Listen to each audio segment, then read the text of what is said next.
Capítulo 3, do verso 5 ao verso 10, nos diz assim: confia no Senhor de todo o teu coração e não te estribes no teu próprio entendimento, reconhece-o em todos os teus caminhos e ele endireitará as tuas veredas. Não sejas sábio aos teus próprios olhos, teme ao Senhor e aparta-te do mal. Será isto saúde para o teu corpo e refrigério para os teus ossos. Honra ao Senhor com os teus bens e com as primícias de toda a tua renda, e se encherão fartamente os teus celeiros e transbordarão de vinho os teus lagares. E nós temos aqui, queridos, neste capítulo, bem como em todo o livro de Provérbios, conselhos de sabedoria, conselhos sábios, conselhos que são benéficos, abençoadores para a nossa vida. E conselho é aquele tipo de coisa, né? Todos nós gostamos de dar, mas nem sempre gostamos de receber. A gente gosta muito de dizer para o outro o que o outro deve fazer, mas gosta pouco quando o outro diz para a gente o que a gente deve fazer. Nós temos aqui alguns conselhos de sabedoria, e no livro de Provérbios, sabedoria é uma espécie do próprio tipo de Jesus Cristo. Então, conselhos de sabedoria são conselhos dados pelo próprio Senhor Jesus. E eu gostaria de destacar 3 deles. Em primeiro lugar, ele diz: confia no Senhor de todo o teu coração e não te estribes no teu próprio entendimento. Esse é o primeiro conselho que nós temos aqui de sabedoria. Confiar em Deus de todo o coração. Não nos estribarmos no nosso próprio entendimento. E aí a pergunta que se faz é: mas o que significa confiar em Deus de todo o coração? E a figura de linguagem que eu encontrei é a seguinte: imagine que a sua vida, desde que você nasceu até o momento da sua morte, é uma grande viagem. E você está em um carro fazendo esta grande viagem na rodovia da sua existência. Confiar em Deus de todo o coração é você entregar a direção deste carro, o volante deste carro, para que o Senhor dirija, sentar no banco de trás e colocar o cinto e dizer: Deus, quem dirige a minha vida nesta grande viagem sou eu. Eu não me estribo no meu próprio conhecimento. A minha habilitação não me capacita a dirigir esta máquina chamada vida. Esta máquina, ela é potente demais para mim. Eu não tenho competência, capacidade para guiá-la. Então o Senhor guia. Eu vou aqui atrás. Vou de chofer.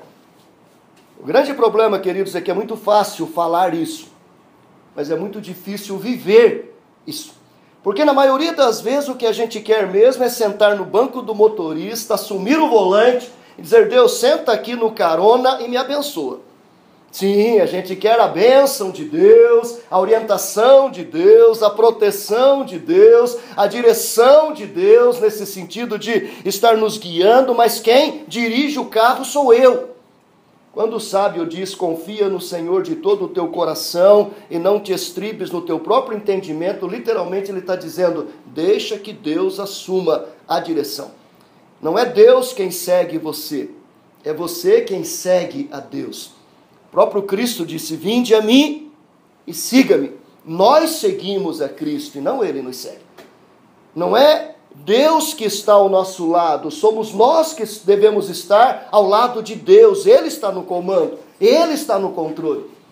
E este é o primeiro conselho de sabedoria: confia no Senhor de todo o teu coração. O que significa isso? Deus dirige a minha vida integralmente. Não é como aquelas frases de motorista de caminhão: eu guio e Deus dirige. Não, você não guia e nem dirige. Deus faz tudo. A gente vai no carona. Segundo conselho de sabedoria: reconhece-o em todos os teus caminhos.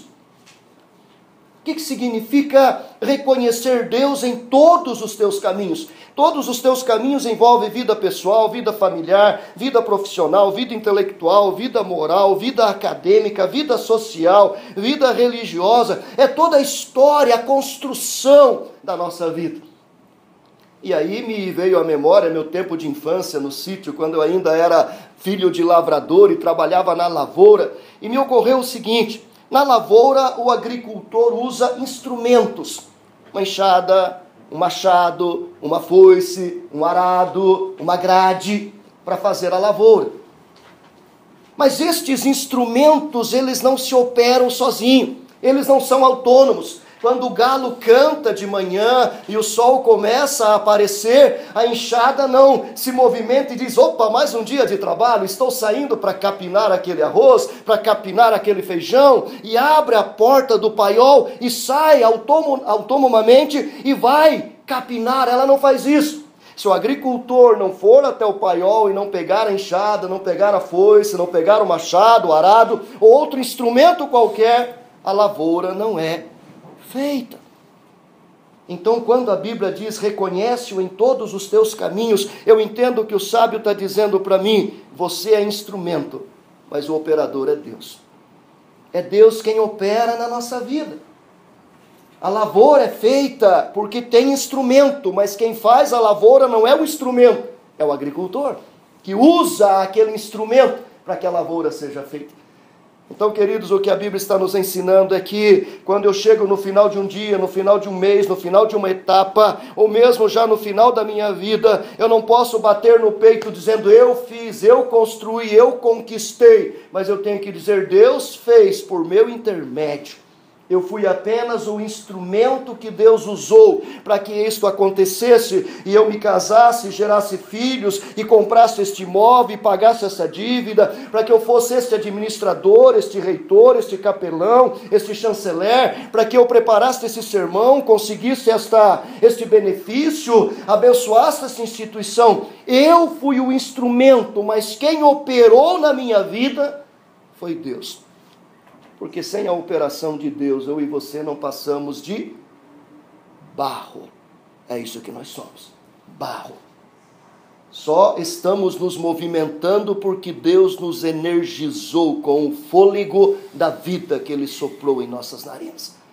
E o sábio Moisés deixou isso bem claro ao povo de Israel quando estava adentrando na terra de Canaã, lá nos seus discursos de Deuteronômio. Ele diz no capítulo 8, quando vocês entrarem na terra e possuírem terra e construírem casas e lavouras e ficarem ricos, não se esqueçam de que foi Deus quem fez isso para vocês, e não batam no peito dizendo: eu conquistei isso tudo. Antes te lembrarás que o Senhor é quem te faz enriquecer. O Senhor é quem lhe dá vitórias e conquistas. Você é apenas instrumento. Então, o segundo conselho: reconhece-o em todos os teus caminhos, significa: eu sou instrumento, quem opera é Deus. E ele conclui dizendo: honra o Senhor com os teus bens e com as primícias de toda a tua renda. O que significa isso? Significa que no final do mês eu tenho que tirar o dízimo e entregar para o Senhor? Eu acho que tem, mas não é só isso. Quando a Bíblia diz: honra o Senhor com os teus bens e com as primícias de toda a tua renda, ele está dizendo o seguinte: toda a lavoura produzida por você deve ser para a glória de Deus e não para a tua glória. Eu pergunto, quando o agricultor colhe a lavoura do milho, do arroz, do feijão, outra agricultura qualquer, essa lavoura é para a enxada, é para a foice, é para o arado ou é para o agricultor? Quem é que se beneficia com o fruto desse trabalho? Claro que é o agricultor. É exatamente isso que o sábio está dizendo. Deus dirigiu a sua vida, Deus operou na sua vida, o resultado dessa direção e operação é o fruto do seu trabalho, a sua realização pessoal, familiar, profissional, intelectual, moral. Deus fez com que, por seu intermédio, uma lavoura fosse produzida. Mas essa lavoura não é para o seu benefício, não é para a sua glória, não é para o seu deleite, é para a glória de Deus. Eu estou lendo um livro muito bacana do presidente da Visão Mundial dos Estados Unidos, e o título do livro é A Grande Lacuna, e ele fala sobre essa questão da obra social. E ontem à noite eu li um dos capítulos que falava sobre a questão do sonho americano. Ele diz: o sonho americano é trabalhar para possuir riqueza, para possuir bens, para possuir patrimônio, e depois bater no peito e dizer: eu fiz, eu conquistei, eu me enriqueci. Ele diz: esse não é o sonho do cristão. Porque o sonho do cristão é entender que ele foi instrumento e que Deus operou, e que tudo que Deus operou na vida dele não é para ele, para o deleite dele, mas é para a glória do Senhor. E eu creio que a grande ilustração que pode clarear isso é Nabucodonosor. Quem era Nabucodonosor antes de Deus operar na vida dele? Não era ninguém. A Babilônia não era ninguém. Era um reino pequeno. Mas aí Deus levanta a Babilônia sobre a direção de Nabucodonosor para conquistar nações vizinhas e disciplinar principalmente o povo de Israel. E em poucos anos, Babilônia se transforma num grande reino. 120 nações fazem parte do reino da Babilônia. E Nabucodonosor se torna um rei poderosíssimo. E chega um momento quando há tranquilidade e a paz, ele está passeando nos jardins suspensos da Babilônia, numa tarde bonita de sol, e ele olha para todo aquele esplendor, olha para toda a história que ele construiu, e ele bate no peito dizendo: eis aí a grande Babilônia que eu conquistei com o meu glorioso poder para a minha glória. E aí Deus bate na porta dele e diz: ei, está vendo algum equívoco aí? A grande Babilônia, quem conquistou fui eu, não você. Você foi apenas instrumento que eu usei para conquistar a grande Babilônia. Ei, a grande Babilônia foi conquistado com o meu glorioso poder e não com o seu. Você não tem poder nenhum. E detalhe, eu não conquistei a grande Babilônia para a sua glória, eu conquistei para a minha glória. E porque você não aprendeu isso, você vai ter que pastar por alguns tempos. Você vai ter que pastar com os animais, ser molhado do orvalho do céu, até que você entenda que Deus reina. Queridos, eu entendo que honrar a Deus com todos os meus bens é dar a Deus a glória por tudo que Ele tem feito na minha, na sua, na nossa vida. O sábio conclui dizendo: quando eu confio no Senhor de todo o meu coração, quando eu reconheço o Senhor em todos os meus caminhos, quando eu ofereço a glória a Deus por todo o resultado deste trabalho de Deus na minha vida, Ele promete: Ele endireitará as tuas veredas. Será isto saúde para o teu corpo e refrigério para os teus ossos. Se encherão fartamente os teus celeiros e transbordarão de vinho os teus lagares. Ele está dizendo: quando Deus dirigir a sua vida, quando Deus operar na sua vida, quando Deus receber a glória da sua vida, você terá caminhos retos e não tortuosos. A sua vida será de retidão, de integridade. A sua vida será saudável, física, emocionalmente, espiritualmente. Você vai ter saúde, saúde que vem de Deus. Não as doenças do Egito, mas a bênção da saúde que Deus opera. E a sua vida será farta e abundante. Seus celeiros estarão cheios, seus lagares estarão transbordando, porque Deus vai abençoá-lo de forma maravilhosa. As janelas dos céus vão se abrir e vão cair sobre você bênçãos sem medida.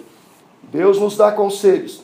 Se os praticamos, Ele promete uma vida reta, uma vida saudável, uma vida próspera e abundante. Mas para que isso aconteça, Ele tem que dirigir a minha vida, Ele tem que operar na minha vida e Ele tem que receber a glória pela vida que eu tenho vivido aqui na terra. Estão aí os conselhos, e cada um possa usá-los e aplicá-los da melhor forma possível. Que Deus nos abençoe. Amém.